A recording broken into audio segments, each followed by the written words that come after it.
नमस्कार दोस्तों, मैं समाधान काले स्वागत करता हूँ आप सभी का मेरे यूट्यूब चैनल पर। दोस्तों, आज के वीडियो में हम देखने वाले हैं सीबीएसई क्लास 10 बोर्ड के रियल नंबर चैप्टर के केस स्टडी क्वेश्चन। तो गाइज, आज के वीडियो में हम सिर्फ एक केस स्टडी का क्वेश्चन करने वाले हैं जो कि रियल नंबर के चैप्टर के ऊपर डिपेंड है। सो गाइज, चलिए वीडियो को शुरू करते हैं। अगर आप मेरे वीडियो शुरू करने से पहले अगर आप मेरे चैनल पर नए हो या फिर आपने अभी तक चैनल को सब्सक्राइब नहीं किया है तो गाइज चैनल को सब्सक्राइब जरूर कर लेना और बेल आइकन को प्रेस कर लेना ताकि ऐसे ही नए वीडियोस आपके लिए मैं पोस्ट करता जाऊंगा, उसका नोटिफिकेशन आपको जल्द से जल्द मिलता जाएगा।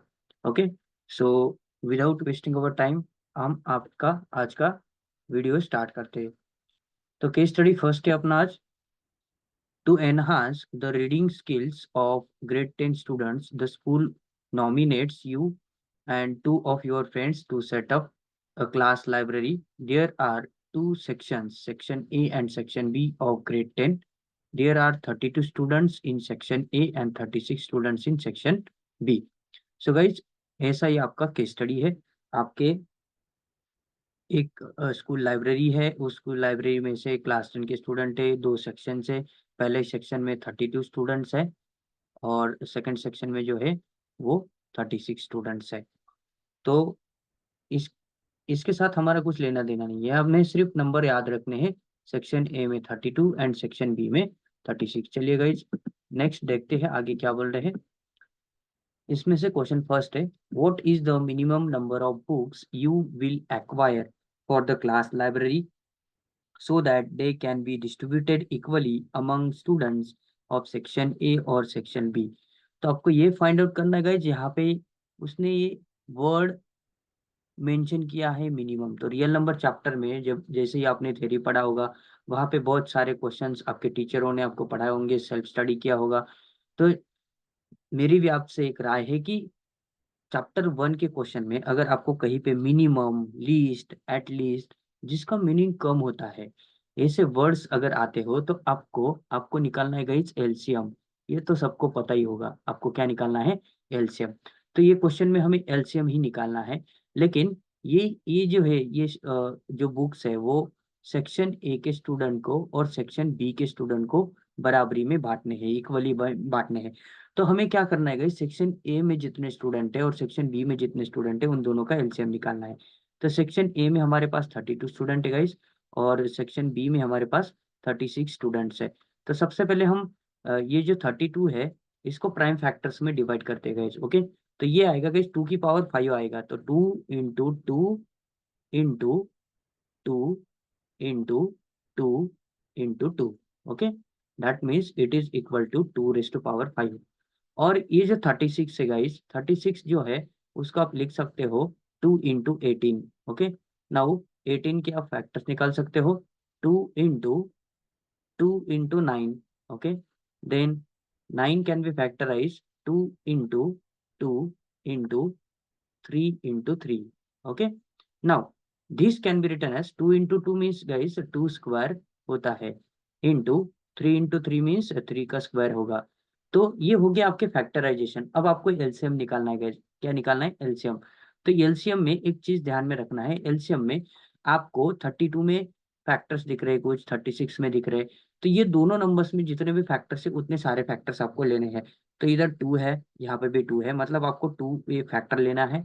उसके बाद ऊपर कुछ नहीं है, नीचे 3 है, तो आपको मल्टीप्लाई में 3 भी लेना है। अब इनकी पावर्स लेनी है गाइस, आपको क्या लेनी है? पावर्स।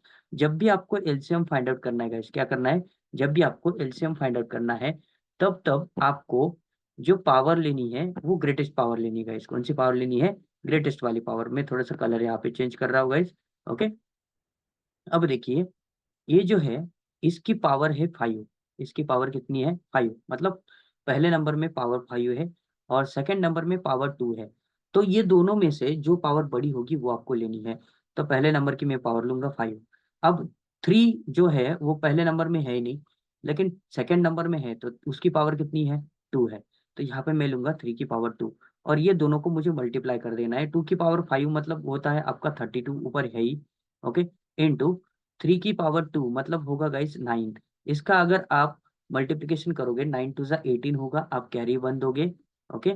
और 9 3 जा 27 प्लस 1 मतलब वो ये होगा 28 गाइस। ओके 28 मतलब आपका आंसर आ गया 288। तो 288 मतलब ऑप्शन नंबर सी ये आपका सही है। Okay I think guys all of you understood question number 1। चलिए क्वेश्चन 2 की ओर मुड़ते हैं हम। तो क्वेश्चन 2 है गाइस आपका, if the product of two positive integers is equal to the product of their HCF and LCM is true, then HCF of 32 and 36 is.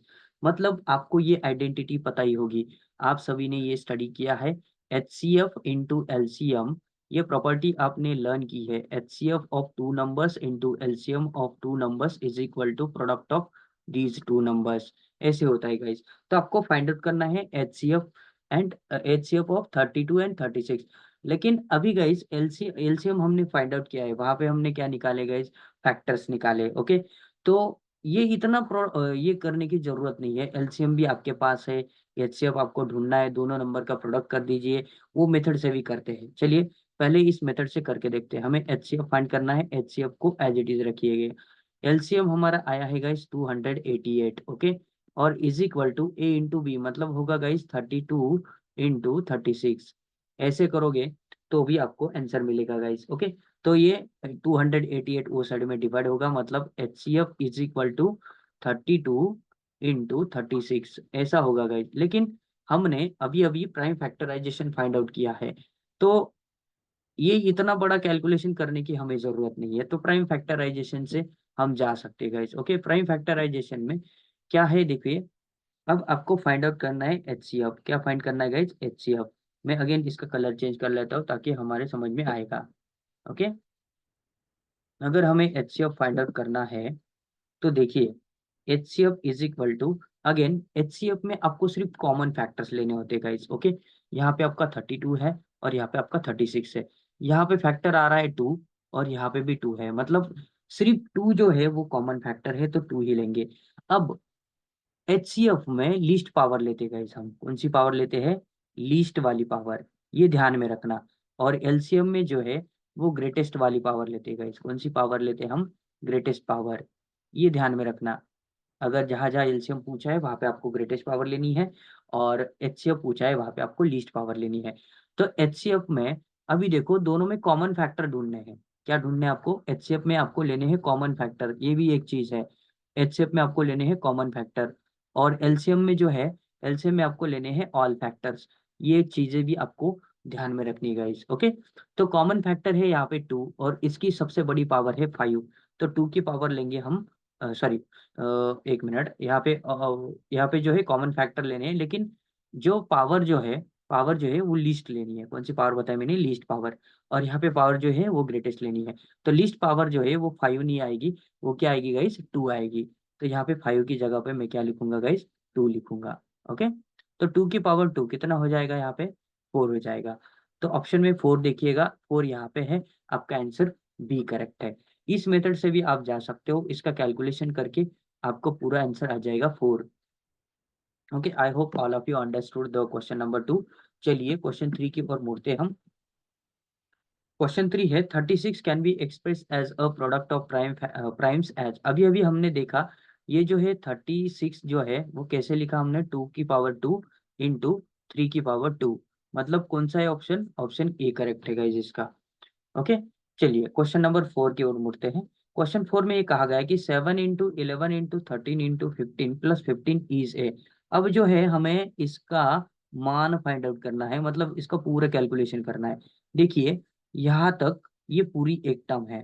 Okay ये पूरी एक टर्म है, तो इस पूरी टर्म को हम कुछ अलग तरीके से लिखते हैं गाइस। क्या करते हैं, अलग तरीके से, मतलब कैसे, देखो ये पूरी टर्म में से मैं 15 को बाहर निकाल सकता हूँ, और ब्रैकेट के अंदर मैं लिखूंगा 7 इंटू 11 इंटू 13 गाइस। ओके और ये जो है ये प्लस 15 तो एज इट इज ही रहेगा मेरा। ओके अभी क्या करना है मुझे, ये 15 में एज इट इज रखूंगा।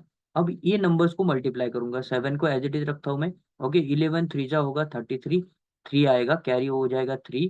ओके 11 1 जा 11, 11 एंड 3 ये कितना हो जाएगा 14। ओके और प्लस में आपका 15 एज इट इज है। ओके अब ये दोनों में से मैं 15 को कॉमन निकाल लेता हूँ। बड़ी ब्रैकेट में मेरे पास बचेगा ये पूरा नंबर। अब 7 से इसको मल्टीप्लाई कर दूंगा, 7 3 जा 21 होगा, तो 1 आएगा, यहाँ पे 2 कैरी हो जाएगा। 7 7 4 जा 28 + 2 मतलब 30 हो जाएगा, कैरी यहाँ पे 3 आ जाएगा। 7 1 जा 7, 7 and 3 मतलब 10 हो जाएगा। ओके, और इसमें प्लस आपको ऐड करना है गाइस 1। क्यों? क्योंकि 15 बाहर निकाल रहे हो, मतलब ये कितना हो जाएगा गाइस, ये हो जाएगा 15 इंटू 1002।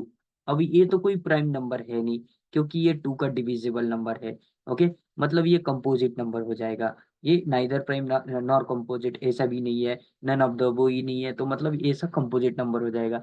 अगर आपको ऐसा कुछ दिया है तो वो ऑलवेज कंपोजिट नंबर ही रहता है guys. Okay, I hope all of you understood this question number 4। चलिए क्वेश्चन 5 की ओर मुड़ते हैं। If P and Q are positive integers such that P is equal to AB square, Q is equal to A square B, where A, B are primes, then LCM of P and Q is। तो देखिए guys, यहाँ पे P के factors दिए आपको, यहाँ पे confuse नहीं होना, ये फैक्टर्स है।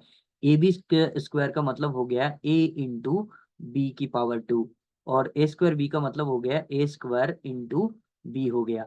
ओके, अब ये फैक्टर्स है, कोई भी नंबर P होगा, जनरल नंबर, हमें पता नहीं है A क्या होगा, B क्या होगा, कुछ भी हो सकता है, क्यू भी कोई भी नंबर हो सकता है। अभी हमें हमें क्या निकालना है, एलसीएम निकालना है। ऊपर मैंने आपको रूल बताया, एलसीएम में सारे फैक्टर्स लेने होते हैं। देखिए यहाँ पे ए दिख रहा है, यहाँ पे ए दिख रहा है, मतलब ए एक फैक्टर है, इनटू अगला फैक्टर है बी दिख रहा है, बी दिख रहा है, मतलब बी भी दूसरा फैक्टर है। और एलसीएम में मैंने बताया आपको ग्रेटेस्ट पावर लेनी होती है। देखिए ए की बड़ी पावर कौन सी है, 2 है, तो मैं यहाँ पे 2 लिखूंगा। और बी की भी बड़ी पावर क्या है, 2 है, तो 2 लिखूंगा। ए स्क्वायर इंटू बी स्क्वायर, मतलब कौन सा ऑप्शन आएगा भाई, ए स्क्वायर बी स्क्वायर, ये ऑप्शन बी हो जाएगा। सो इस तरीके से इस तरीके के अगेन अगले वीडियो में मैं कुछ एग्जांपल्स लेके आऊंगा केस स्टडी के ऊपर। तो गाइज वेट करना अगले वीडियो की, तब तक के लिए tata bye bye, thank you for watching the video.